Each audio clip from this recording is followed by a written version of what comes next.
Arabian Sea in the south.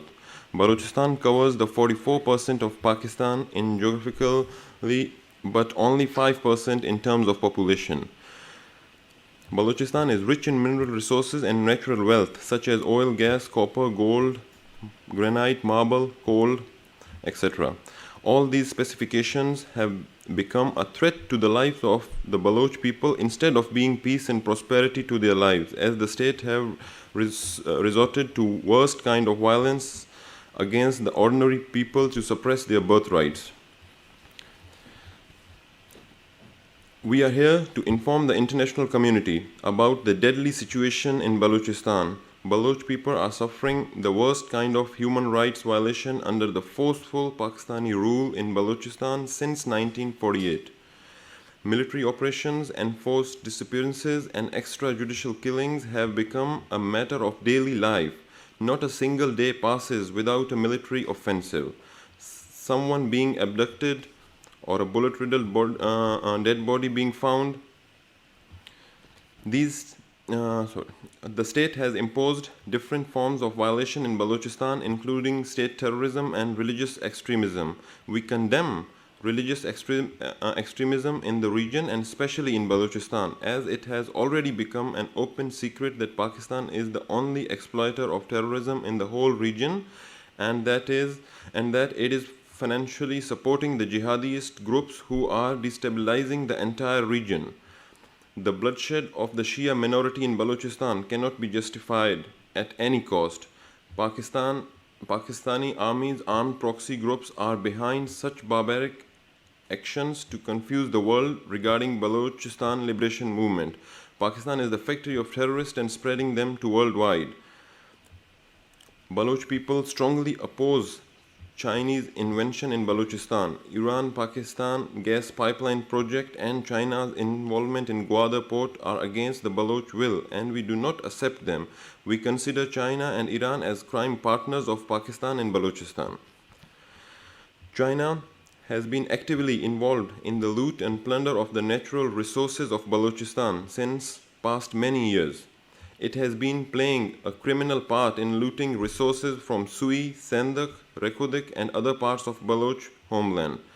China is exploring the Sui Dera Bugti areas for more oil and gas reserves, where major military offensives are carried out by Pakistani army against the innocent civilian population of the area to compel them to migrate from the area and pave the way for the plunder of the natural resources. Planting landmines have become a routine exercise of the Pakistani forces and their proxies in the area of Dera Bugti that killed hundreds of innocent, including women and children. They also set to fire the houses of innocent Baloch and, after looting them, pollute the sources of drinking water such as ponds and wells with deadly poison and force the inhabitants to migrate from the area. It is the fifth major military operation underway in Balochistan, and they have claimed hundreds of thousands of lives of innocent Baloch people, and more than 500,000 have migrated from the ancestral areas to other parts of Balochistan, Sindh, Punjab, and more than 10,000 have even migrated to Afghanistan because of threat to their lives from the state. Some parts of Balochistan, such as Dera Bugti, Kohistan-e-Mari, Mashke, Mastung, Panjgur, and others have been made no-go zones, and these areas are under continuous assault of forces where they indiscriminately target the innocent Baloch civilians population and bomb their houses. No international and local media is allowed to visit those places.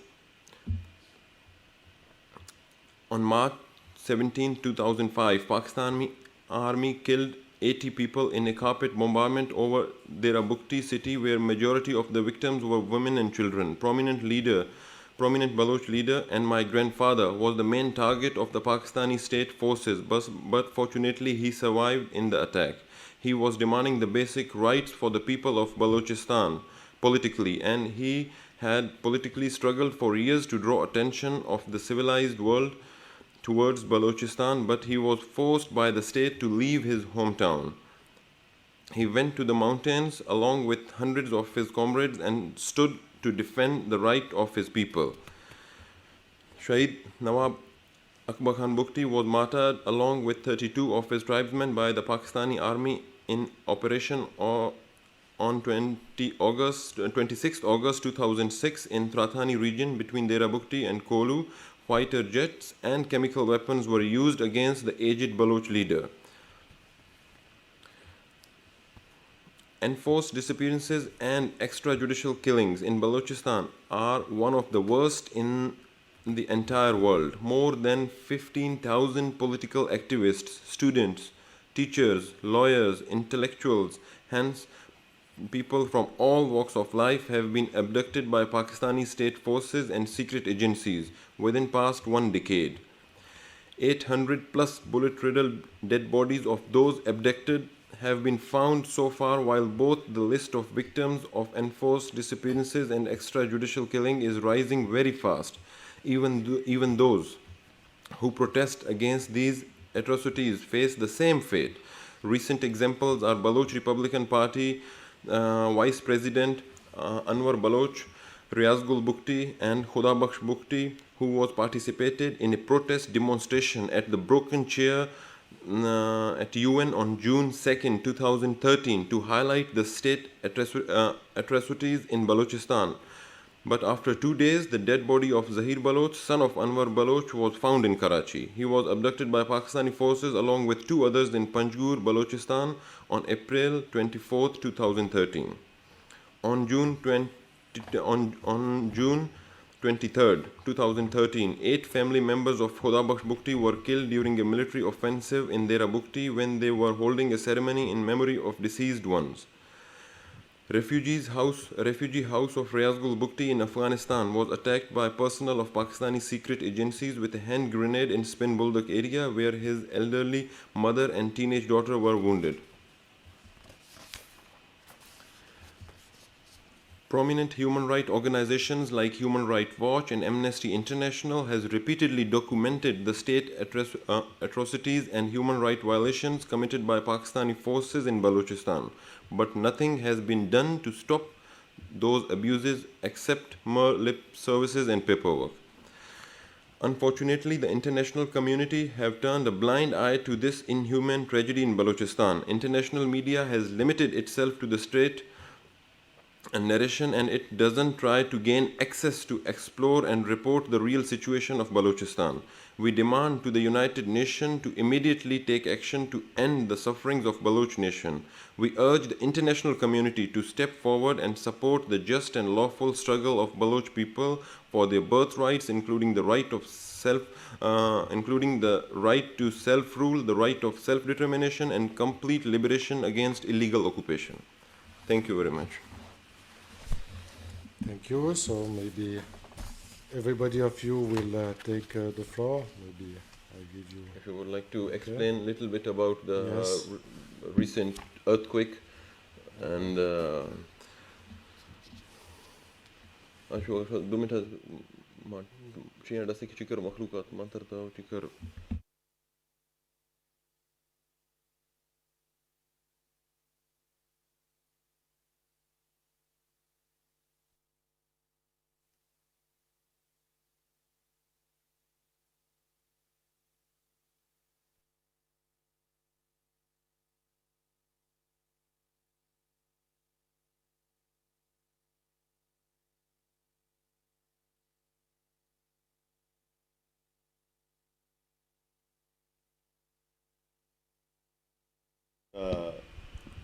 thousand or more than 1,000 people died. So I'm sure there is no support from Pakistani government. It will not be any support for those people that lost their lives in Balochistan. So this kind of earthquake are happening every time in Balochistan, but we never had any support from Pakistani government. So people are still suffering with this kind of situation in Balochistan, especially Nawab Brahumdagh Bugti already explained. So we are fighting against of those things because Baloch are suffering with so many problems, and any media are not allowed in Balochistan to go there. So we are requesting United Nations international community to go to Balochistan and find out why we are not allowed to ask for our independence or for our right. And every single day, Baloch are missing, and Baloch are abducting. Pakistani state forces, especially the frontier corps, they are abducting Baloch people and taking them to their torture cell and torture them very badly. So many people has got mark in their body, and totally human rights abuses in Balochistan. So they are torturing Baloch people and sending their dead body to their families. It's happening yesterday, today, and every single day. So we are requesting international community, especially United Nations, to go to Balochistan and see what's the situation going on.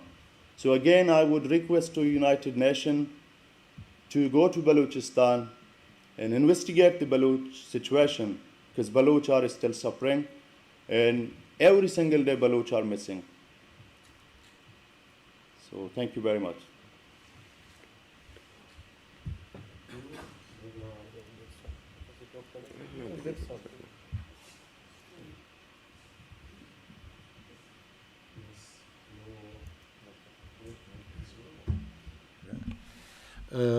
Yes, maybe we have more fresh news from this earthquake. Could you explain what happens, what are the region concern, and how many people, how many dead people, and so on? Do you have more accurate figures about that, or not yet?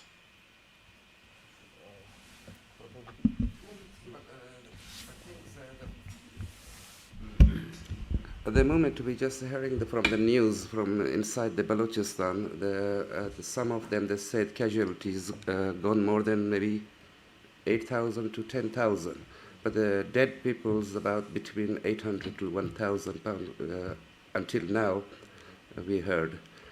But about more than maybe 4 villages has been destroyed, houses has been dumped, and there is no help of Pakistani government.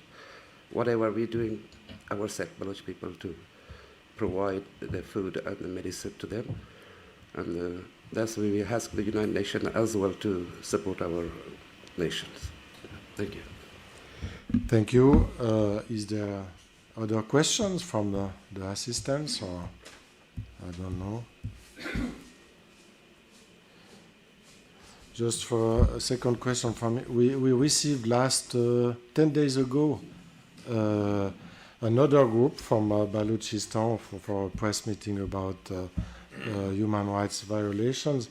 So could you maybe tell more about the NGOs or the political parties, the situation, combating for human rights in your province, in your region?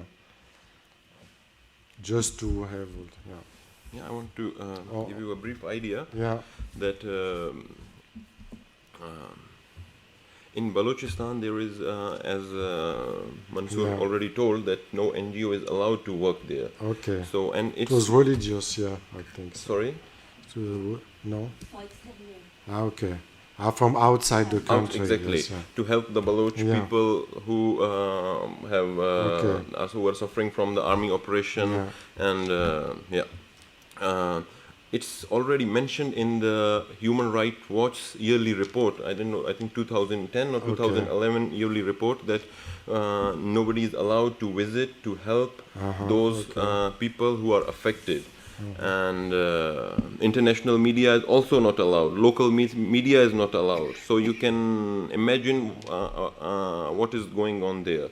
In Syria, in other parts of the world, you have access to go visit and to know not exactly what is happening, but you have idea, because in some places you have access.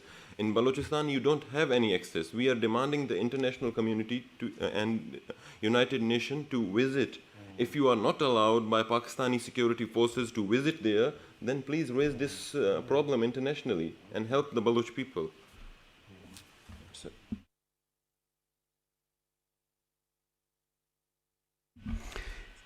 Yes. still we have to insist. There was a meeting here, a press conference about Balochistan 2 weeks back, and since there was no written invitation, I can't remember from memory who was speaking, but there was among else noted journalist Tarek Fatah, a Pakistani. He's not a Baloch, but he's a friend of Balochi people, I understand. So for us journalists, it's difficult to know what is the positioning of both groups coming and addressing the media here within 10 days or 2 weeks. Exactly, I don't know about them. I think you can ask the same question to them. They will answer and clear themselves. They belong to which organization or which party, but we belong to the Baloch Republican Party. I am the president, and Mr. Mansoor is president of Baloch Republican Party, United Kingdom, and Anwar Baloch, or the vice president of Baloch Republican Party, information secretary, and we all are living in Switzerland as a political refugee for last. I'm living for last 3 years, 1 year, and 5-6 months, and vice president Sardar Masood in UK. And we have an organization on the ground in Balochistan. We have also organizations in European countries to gather the Baloch community and strengthen the cause. So now I have a second question. Obviously, the issue of Balochistan, in spite of its importance and of the horrors taking place there, is not very appealing to the media. We are not many journalists here, for a reason which might be worth having a look at. But on the other hand, there was this earthquake, precisely as mentioned. It has no direct relation, of course, with the attitude of Pakistan vis-à-vis Balochistan, but it may be an opportunity for precisely communicating with NGOs even more than with the media, because a lot of NGOs or even large organizations like International Red Cross are committed to help to bring support in case of earthquake.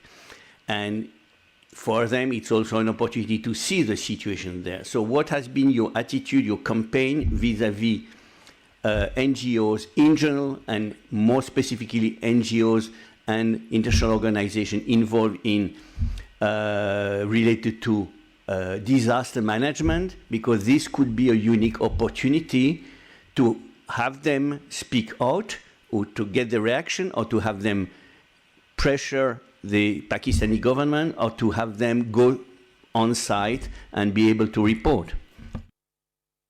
exactly, we are trying our best to cooperate with all the NGOs. We are already in touch with Amnesty International and ICRC, and they are also cooperating. They have some problems, what I mentioned before, with Pakistani security agencies, because they want to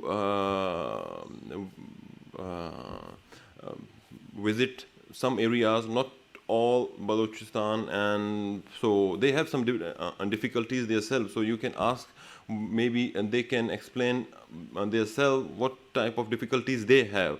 And from our side, we are already cooperating with them. We will cooperate with them, and we hope something comes out in this situation.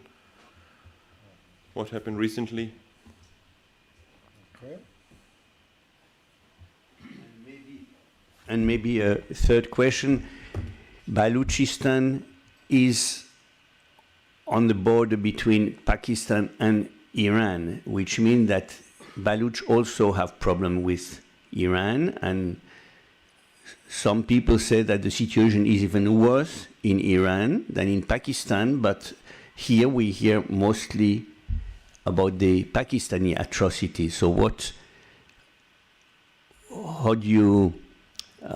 information can you give us about the overall picture?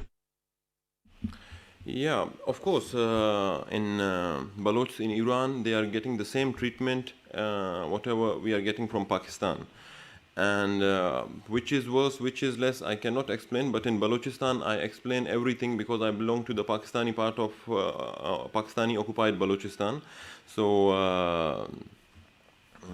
of course, they are also suffering from Irani barbarism, and we are Iran is also helping Pakistan to crush the Baloch. Iran helped Pakistan in 1970s and gave gunship helicopters to suppress the Baloch struggle in 1970s, and this time also Iran is helping. Iran and China too. China is exploiting all our resources. And as I mentioned in my statement that they are trying to forcing some areas of population to migrate from one area to another area to force them and to exploit the resources. So the Chinese and Iranians are like both are shareholder with the Pakistani all criminal activities. We believe it. So, add something? Yes. Do you have any hope that the situation could change with the new president of Pakistan? Do you have a kind of contact? Sorry. Yeah. Did you hear the question? No. I was wondering, do you have a contact with the new president of Pakistan? Do you think that there could be a chance that that something new happen in a new dynamics inside the country? Yeah. First of all, I want to, sorry for my bad English. If you didn't understand anything clearly, you can ask me again and again, because I'm living in Switzerland for last 3 years and learning French, so that's why. Yeah. Of course, for a new prime minister, we don't have any hope, and the situation is totally different. You know, if there is someone new coming, it doesn't mean that it will affect the Baloch situation, because they don't want the Baloch people. They only want the Baloch land and the Baloch resources. They don't minus Baloch people. So and the dominant part of Pakistan is Punjab. And Pakistani army belongs to the same province. Pakistani bureaucracy belongs to the same province, and the Pakistani main economy belongs to the same province. And they don't want to give the Baloch resources to Baloch people. So they are looting the resources for last 50 years. So it's impossible, like they will solve the problem. If they are ready to solve, of course, we are happy to negotiate and solve the problem peacefully. Of course, we are ready to. It's not our side. They are killing us, they are bombing us, and they are treating us like slaves for last 50 years. Why not? Do you think that there is another possibility? You are an independent party. Is there a kind of solution, possible within the Pakistan itself, within the borders of Pakistan? No, we don't think so, because we are totally different from Pakistani. Our culture is different, our language is different, we are a totally different nation, and so it's very hard. How can we stay with another country? Why Pakistan? Then why not India? Why not Afghanistan? Why only Pakistan? So it's, I think this option must be given to Baloch people. They have to decide what they want. They want to be part of India, they want to be part of Afghanistan, they want to be part of Iran, or they want to be totally independent like they were before 1948. There was a Balochi state before 1948, or you were independent at that time? Mm-hmm. Yeah, as I mentioned that when the British left Pakistan, India, so they announced the independence of India, Pakistan, and Balochistan. Ah, okay. So after 8 months, Balochistan was occupied by Pakistani army Okay. forcefully. So from that time, so we are struggling for independence, and from 1948 until now, there have been 5 major military operations, and we have tried so many times to solve the problem through peaceful political means. And Pakistan was always trying to suppress the Baloch people through forcefully. Okay. Thank you. Thank you. Yeah. There is a major Pashtun population in Balochistan, including in Quetta. So are they also with you in this struggle? No, they are not part of the struggle. You said that including Quetta, there are some population of Pashtun population in Quetta, and but the rest of the Pashtun areas like Ziyarat, Zob, Lorelai, etc. So they are it's up to them if they want to be part of Balochistan, and also Balochs are ready to be part of this coalition. It's okay. So if they want to be part of Afghanistan, Pakistan, whatever they want, the land belongs to them, and I think it's their choice. Do they live in separate areas? Sorry? Do they live in separate areas, Pashtun areas and Balochistan areas? For like now? Yeah. Of course, yeah, of course. We are not living in the it's same not a district. mixed population. No, totally different. Yeah.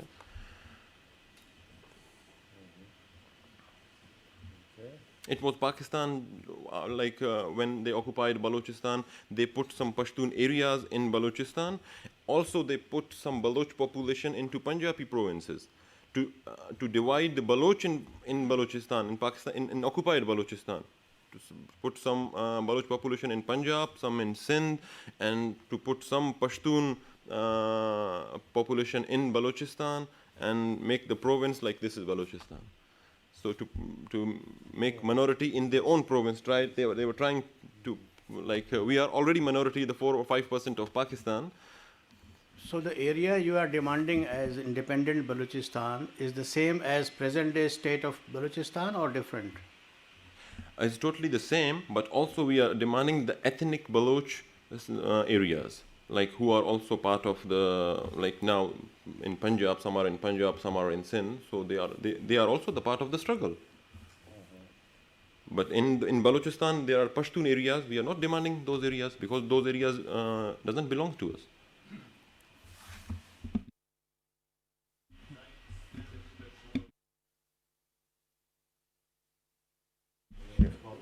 Oh, sorry. Because in this moment, in Quetta, because there were so many Pashtun people, they migrated from Afghanistan, they came live here. Before there was not big population of Pashtun people in Balochistan, but nowadays, and they migrate from Afghanistan, came live to Quetta or Chaman, Unduz area. So in this time, there is this big population of Pashtun. But that's the land belong from Balochistan. So they call Afghan Muhajirin. So they are living in Balochistan.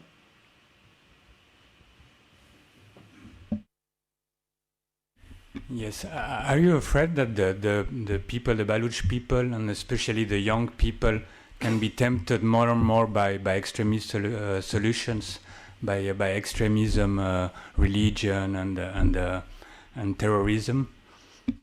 Of course, yes. Because Pakistani government and Pakistani ISI intelligence is already trying, and they have opened some madrasas to recruit these Baloch youths to make them divert their thinking and their movement into extremism. So of course they are trying their best to counter the Baloch nationalist independence movement by extremism. So that's why we are here to raise these things, what is happening there, to aware the international community, the international world, what is happening there. Go and visit by yourself and find out what is happening there. This is not only for us, this is a big threat will be for the whole world. Like when the Taliban took Afghanistan in 1994, nobody took it seriously. And they took Afghanistan by the help of Pakistan. Nobody took it seriously. Everybody took it when they attacked on Twin Towers. So before it became too dangerous, I think we are already suffering, but maybe you will be the next.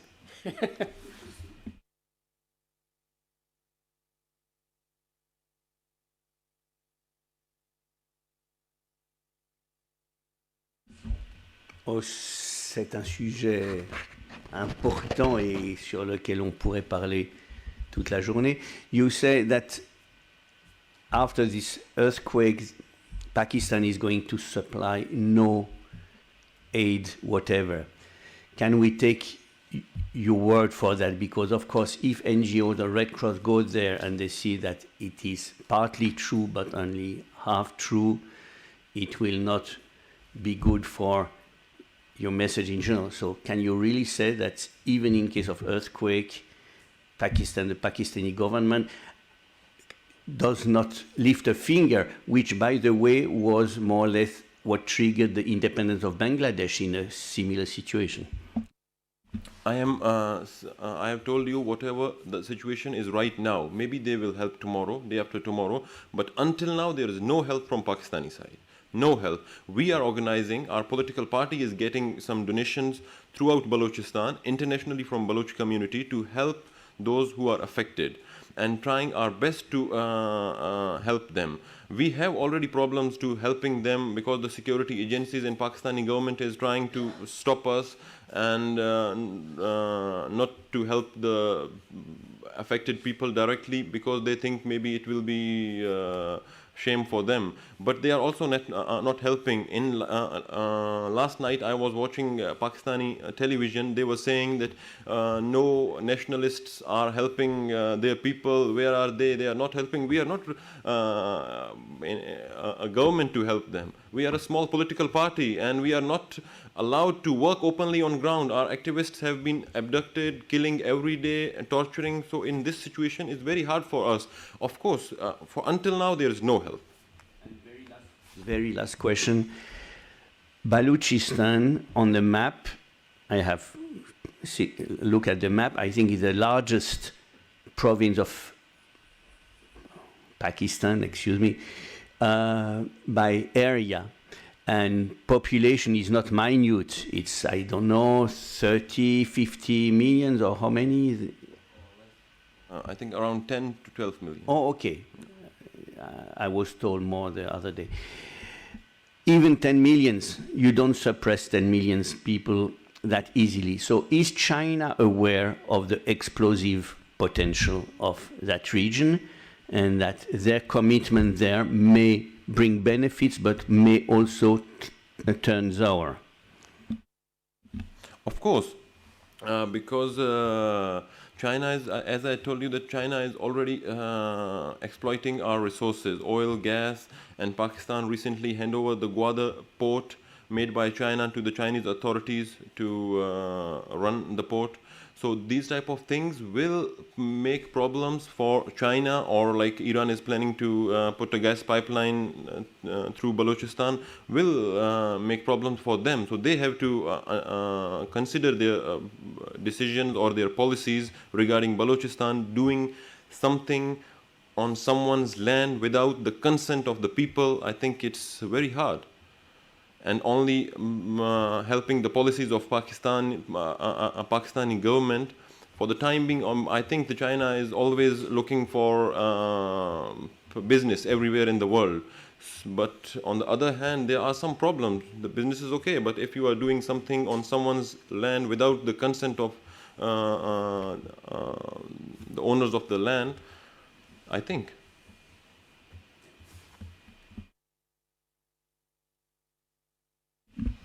So I don't know if there is a last question. So if not, and what do you expect from the Human Rights Commission, Human Rights Council now? What are your expectations? We hope something comes out because we are already in contact with some human rights organizations, non-governmental NGOs, and some other people in UN to highlight the same things, same problems. So we hope something comes out. Yeah. Okay. So And we are trying our best to make this process, to make it speed up more. yeah. Okay. So thank you very much for this, for all these explanations, and I hope you all the best. Before leaving, I will ask to sign our golden book, and Thank you very much. yeah, everybody of you.